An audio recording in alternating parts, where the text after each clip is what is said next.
The camera opens on a cold, gray dawn in Marion County, West Virginia, December 6, 1907. Snow muffles the hillsides, leaving only the faint glint of frost on timbered roofs. Smoke drifts from coal-stained chimneys, thick with soot, curling in slow, pale spirals against a steel-colored sky. It is 10 a.m. at the Fairmont Coal Company's interconnected No. 6 and No. 8 mines. Men have been laboring since first light, picks striking rock, hoists clanging. Carts rumbled along rails slick with coal dust. Without warning, a massive coal dust explosion tears through the narrow underground tunnels. The blast is instantaneous. The earth vibrates violently. Timbers snap like brittle twigs. Rock shatters into fragments that strike the walls and ceiling. The pressure wave rattles doors, shakes the hillside, and topples chimneys far above the mine entrance. Below the surface, hundreds of miners, recent immigrants from Italy, Hungary, and Russia, are swallowed by darkness. A thunderous roar fills their ears. Their lamps flicker and die in the choking, acrid air. Dust rises in suffocating clouds, clinging to eyes, skin, and lungs. Equipment hangs twisted and useless from rails, wheels jammed against debris, tools scattered among shattered timbers. Men are pinned, their calls swallowed in the roar, bodies pressed against walls by forces they cannot resist. Every corridor is a tomb, every shaft a gauntlet of flame and dust. Above ground, townspeople recoil as windows shatter, doors lift from hinges, and the mine's mouth belches smoke and black coal dust in an angry column into the winter sky. The concussion rattles Main Street, knocking down signs and sending frightened animals fleeing. At least 361 miners are dead, though missing records and undocumented labor suggest the number is higher. Many will never be recovered, entombed in suffocating darkness that will claim them permanently. The air is filled with heat, metal smell, and dust, a lingering echo of sudden destruction. In this instant of catastrophic loss, we witness the lethal combination of coal dust, methane gas, and systemic neglect converging into an unstoppable force. Every life lost is a testament to the peril embedded in the mine's design and operation. The camera sweeps across archival maps of early 20th century America. Smoke rises from factories and locomotive stacks, steam engines hissing like mechanical beasts. Coal is the lifeblood of the nation, powering railroads that stretch for thousands of miles, driving furnaces in steel mills, fueling ships along the Atlantic and Mississippi. In 1907 alone, mines in West Virginia and neighboring states extract tens of millions of tons of coal, feeding an industrial machine that will not pause.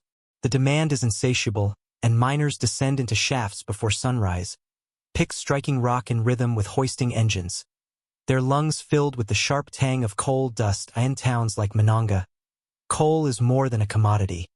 It shapes every aspect of life. Families live in company houses, attend company churches, and purchase food from company stores. The Fairmont Coal Company's No. 6 and 8 mines are among the state's largest, their tunnels stretching for miles into seams thick with anthracite and bituminous coal. Miners navigate narrow, timber-reinforced corridors where methane gas gathers invisibly and dust coats every surface. Nationally, the toll of working under such conditions is staggering. More than 3,200 Americans die in mines in 1907 alone, a figure that underlines the everyday risk of underground labor. Despite these numbers, the work is celebrated. Newspapers describe men battling the mountain with courage. Families take pride in sons who bring coal to the light, and the rhythm of extraction is framed as heroic endurance. But this honor masks the harsh truth. Economic pressure drives every decision. Mines operate continuously, quotas are relentless, and production is prioritized over human life. Safety measures are sparse, and ventilation systems struggle to clear methane and dust. Watering of dust and timber inspections are inconsistent, deemed too slow or expensive. This act places Monongah within a national framework of industrial necessity and cultural expectation, revealing the stakes for miners who descend daily into darkness, where profit outweighs protection. Every shift is a calculated exposure to danger, normalized by tradition and necessity. Coal mines of the early 1900s are engineered wonders and death traps in equal measure. The Fairmont Coal Company's numbers 6 and 8 mines carve through Marion County's southern hills like a network of veins, tunnels stretching deep into seams rich with anthracite and bituminous coal. Narrow corridors snake through rock, dimly lit by flickering carbide lamps. Wooden timbers brace ceilings, splintering under stress, while crude rail tracks guide loaded mine cars through slick floors of water and coal dust. Steam-powered hoists pull wagons toward the surface, groaning under weight. Ventilating fans labor against the stagnant air, attempting to push fresh oxygen through a labyrinth of passages, but the system cannot keep pace. Every breath carries dust, and every vibration sends loose rock shivering along the walls. The danger is invisible and inevitable. Methane gas, known as fire damp, seeps from fractured seams and collects in pockets where ventilation fails. Even in ideal conditions, coal dust hangs suspended like pulverized ash, ready to ignite. A single spark, steel against rock, friction from machinery, or the open flame of a lamp, can trigger a chain reaction. When fire damp ignites, flames race through tunnels at hundreds of miles per hour. The expanding gas consumes oxygen, superheats the surrounding dust, and detonates successive explosions. The physics is unforgiving. Compressed gas expands, dust ignites, and there is nothing to stop the reaction once it begins. Miners understand these dangers in theory, yet daily work presses on under relentless pressure. Engineers and supervisors view these hazards as normal, inherent to the job. Rail cars must be filled, quotas met, and production maintained. Every shift is a negotiation with death, each worker navigating confined spaces where the margin for error is microscopic. Heat clings to their bodies, metal smells mingle with coal dust, and the constant hum of engines underscores the risk that surrounds them.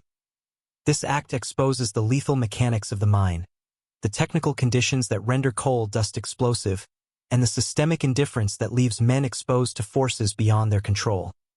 Deep underground, the deadliest threats are invisible.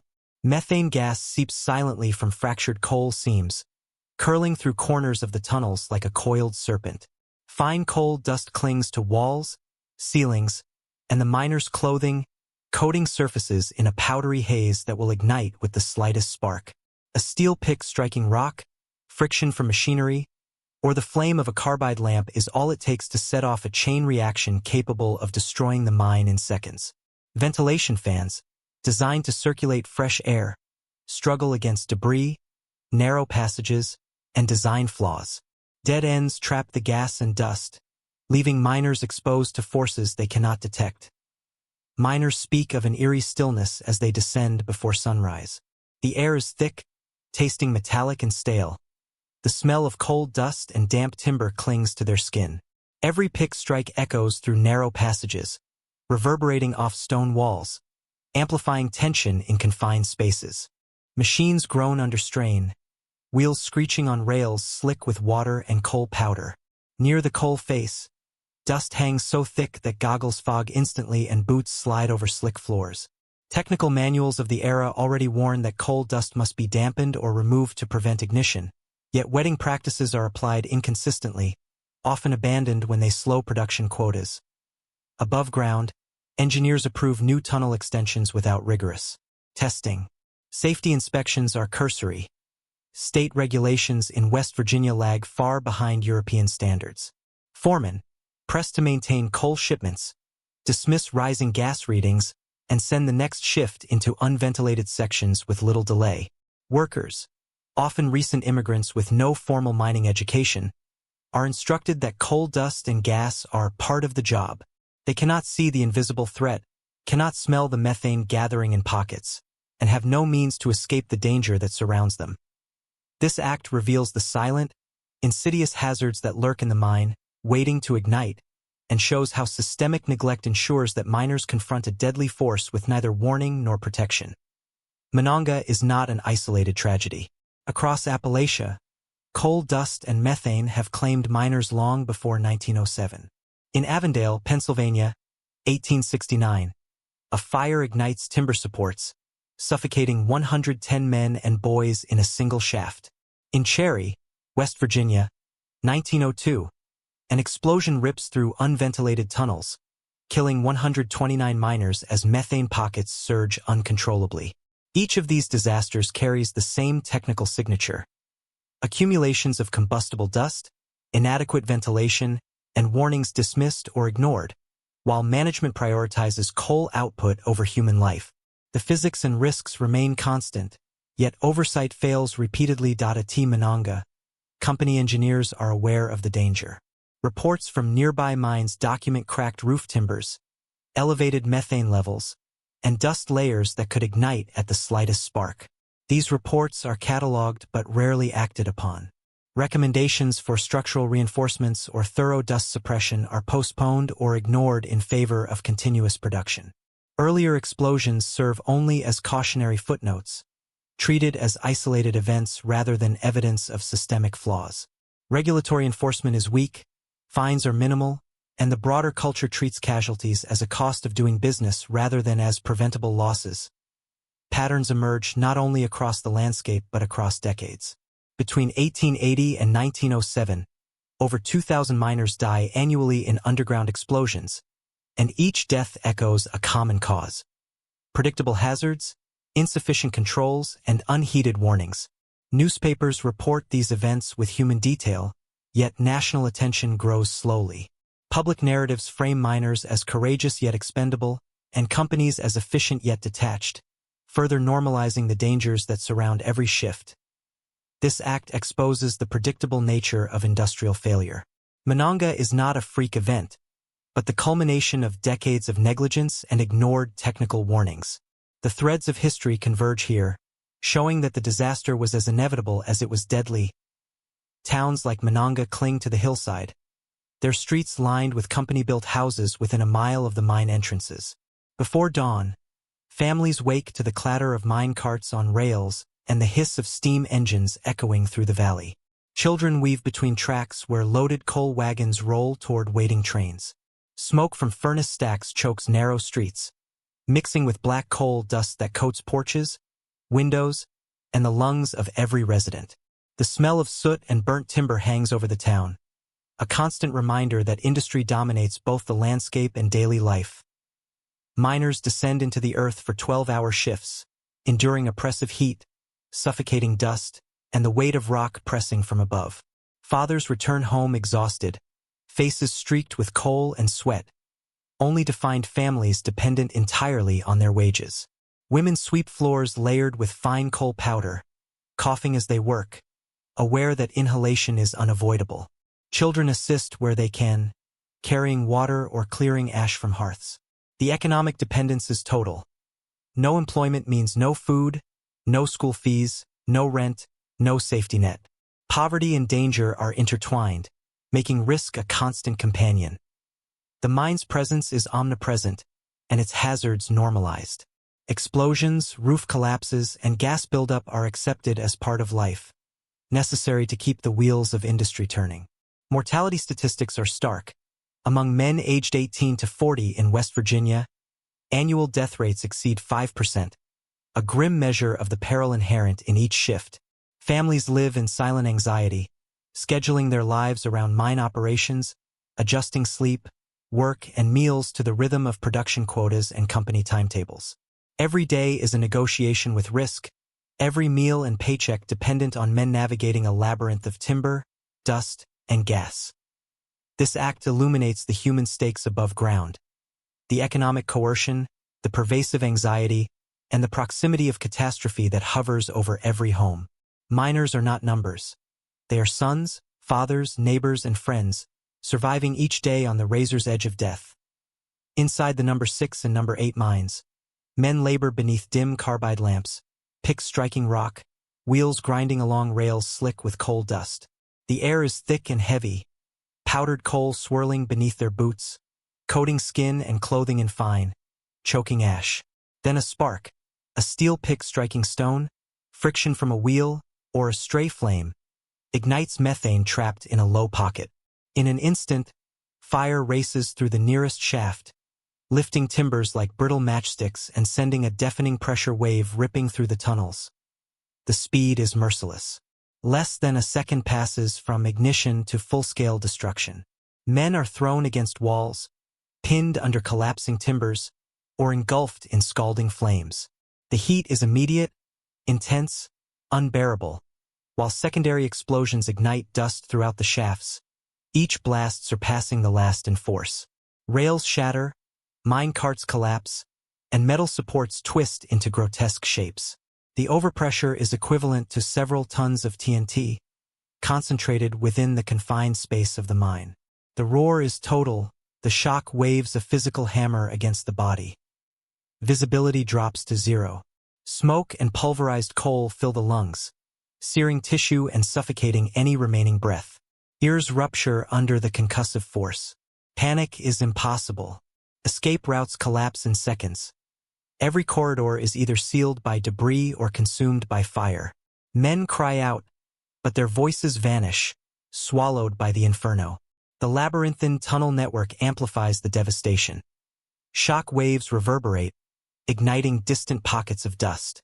The very design intended to maximize efficiency, the interconnection of number 6 and number 8, becomes a conduit for annihilation. For hundreds of miners, death is instantaneous.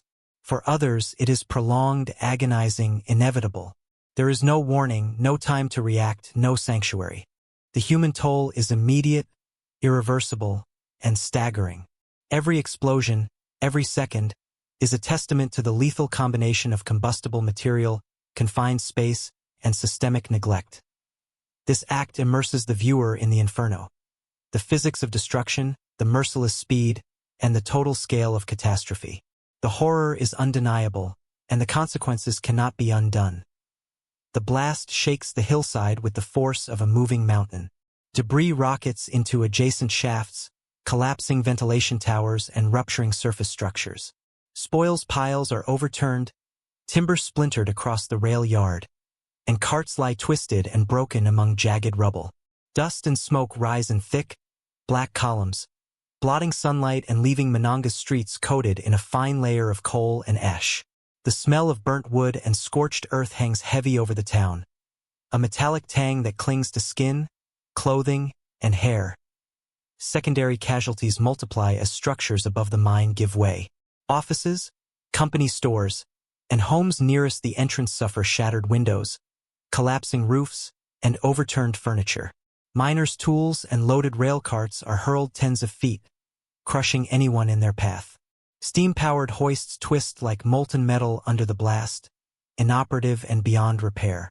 The force of destruction extends beyond the tunnels themselves, illustrating how interconnected design, intended for efficiency, becomes a conduit for annihilation. Attempts to control the fire and dust are almost meaningless. Water hoses reach only a fraction of the complex underground network, while ventilation shafts are blocked by debris, rubble, and fallen timbers. Rescue crews enter at immense personal risk, confronting pockets of methane and coal dust that ignite unpredictably, each spark threatening to trigger a new blast. Engineers on site recognize the futility of intervention. The chain reaction cannot be halted until it burns itself out.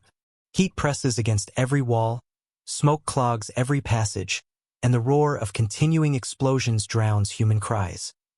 The geographic spread of destruction reveals the systemic danger inherent in poorly ventilated, interconnected tunnels. By the end of the first hour, smoke and dust obscure the mine entirely, sealing the fates of many miners still below. The devastation extends outward, touching every building, every rail line, and every life within a stone's throw. When the dust finally settles, the grim total emerges.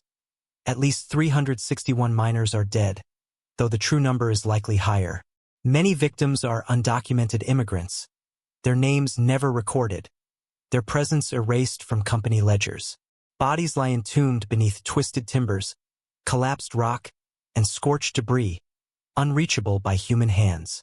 The dead span generations, young men in their teens, seasoned workers in their 40s and 50s, immigrant laborers from Italy, Hungary, and Russia alongside native-born Americans. All are part of a single workforce consumed by the relentless drive for coal and profit. Families grieve in silence, struggling to comprehend sudden, absolute loss. Widows face a future without breadwinners. Children are orphaned and thrust into uncertainty. Community grief takes form in crowded churches, in spontaneous gatherings around collapsed homes, and in improvised memorials that rise from soot and ash. The air is heavy with the scent of coal dust, smoke, and mourning, mingling with the metallic tang of burned timber. Local economies falter instantly. Wages vanish, store credit is called in, and debts mount, leaving families caught between survival and despair. Newspapers record names, ages, and nationalities, attempting to measure the scale of tragedy. These accounts capture the fragility of human life under industrial neglect, illustrating how entire generations of labor and hope can be erased in a single, preventable day. Communities struggle with collective trauma. Their routines shattered, their faith in institutions eroded. The physical scars of destruction are matched by invisible wounds: grief, anxiety, and a lingering fear of mines and machinery. This act honors the dead, presenting them not as statistics but as fathers, sons, neighbors, and friends. It forces the audience to confront the human cost of systemic negligence, setting the stage to examine the failures of company management, regulatory oversight, and the social structures that allowed such a disaster to occur. Government and company investigations converge swiftly, arriving at the site with formal authority, clipboards, and notebooks. Yet their attention is narrowly focused. Reports detail ignition sources: a spark from a steel pick, an open lamp, a coal-laden car, but rarely question the broader conditions that made the disaster inevitable. State inspectors record violations: insufficient ventilation, cracked timbers, accumulations of coal dust. Fines are levied, but they are minimal, symbolic gestures that fail to compel meaningful change. Engineers testify, attributing failure to operator error, deflecting responsibility from design flaws, tunnel layout, and chronic deficiencies in ventilation systems. Within weeks, the Fairmont Coal Company resumes operations in numbers 6 and 8, implementing only minor adjustments. Dust suppression practices are introduced inconsistently, fans are marginally improved, and timber bracing is superficially reinforced. The systemic vulnerabilities, the interconnected tunnels, inadequate airflow, combustible dust, and methane hazards, remain largely unaltered. Public hearings draw attention and sympathy for widows and orphans, but no executive faces prosecution. Mining regulations remain lax, unevenly enforced, and slow to evolve. Recommendations issued by inspectors and engineers call for better air circulation, more thorough dust removal, and stricter monitoring, but follow-through is inconsistent at best. The narrative that emerges in newspapers and congressional testimony centers on human error, framing miners as responsible for failing to detect danger. Corporate and engineering negligence is minimized, obscured by technical jargon and bureaucratic language. The preventable nature of the disaster is overlooked. Systemic failure is treated as incidental rather than inherent. Families mourn, the community struggles, yet the mechanisms that caused the catastrophe continue uncorrected. Workers who descend into mines after Monongah confront the same hazards, unchanged, under the same pressure to maintain production. This act exposes the institutional response as inadequate morally and technically, revealing how economic efficiency is prioritized over human life. The very structures that killed hundreds remain, waiting silently for the next spark. Coal companies thrive on uninterrupted extraction. Every ton of coal delivered to furnaces, railways, and factories translates directly into profit. Comprehensive ventilation systems, dust suppression measures, or structural reinforcements are expensive, slow production, and reduce dividends. Safety, when weighed against the machinery of industry, is optional. Regulators exist on paper but lack both personnel and resources. Inspections are sporadic, fines negligible, and enforcement almost non-existent. A culture of mining has developed in which casualties are accepted as inevitable. A hidden toll of progress measured in crushed timbers, suffocated miners, and shattered families. Workers stand powerless in the face of this system. Many are recent immigrants, unfamiliar with local laws and reliant on wages to feed children and pay rent. Protest or refusal to enter the tunnels carries immediate risk: job loss, blacklisting, eviction. Families are economically trapped, tied to a livelihood that threatens their lives daily. Even when explosions occur, the lessons are confined to the affected mine, quickly forgotten by neighboring operations.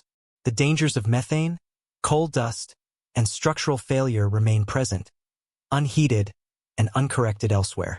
Knowledge of technical hazards exists but does not translate into action. Human life is subordinated to production schedules and quarterly returns. Mananga exemplifies this imbalance. It is not an isolated failure but a symptom of national priorities. Greed, regulatory gaps, normalized risk, and the structural imbalance between corporate control and worker agency. Miners are expendable, and the machinery of oversight is toothless. Industrial tragedy is baked into the system. The conditions that produced Mananga continue to shadow mines across Appalachia. This act exposes the forces that allow preventable death to repeat itself, framing Mananga as a case study in systemic disregard for human life. Economic pressure, bureaucratic weakness, and normalized risk converge to ensure that the horrors witnessed are not one-time anomalies. Mananga leaves an indelible mark on American mining. In the aftermath, new regulations emerge, demanding dust suppression, better ventilation, and improved monitoring of gas levels in underground operations. Engineers are required to document airflow and structural integrity. Inspectors are instructed to enforce compliance more rigorously. Memorials rise in towns across West Virginia. Plaques in churches, monuments in public squares, small shrines near mine entrances. Families preserve the memory of fathers, sons, and brothers lost in the darkness, recounting their lives in quiet ceremonies and written recollections. Archival photographs capture children with soot-streaked faces, men in coal-stained clothes, and the gaping mouths of collapsed tunnels, a visual ledger of human sacrifice. Yet the lessons of Mananga are bittersweet. Many companies continue to prioritize profit over safety, cutting corners on ventilation, timbers, and dust management whenever cost pressures mount. Mining disasters, though less frequent, persist into the mid-20th century, proving that technological improvements alone cannot substitute for cultural and institutional change. The systemic incentives that placed human life beneath production quotas remain entrenched. Mananga becomes both a historical warning and a permanent memorial, a reminder of the fragility of life when industrial ambition eclipses humanity. The final sequence immerses the viewer in archival images. Miners descending into narrow tunnels, children playing near rail lines coated in black dust, collapsed shafts frozen in time. The narration emphasizes the enduring truth. History repeats itself when greed outweighs vigilance, and lives are lost where oversight fails. The smoke of the past lingers, and the echoes of thousands who never return demand attention, reflection, and remembrance. Mananga stands as a cautionary tale, urging viewers to recognize the human cost of industrial progress, and to measure achievement not in output or profit, but in the lives preserved, not destroyed.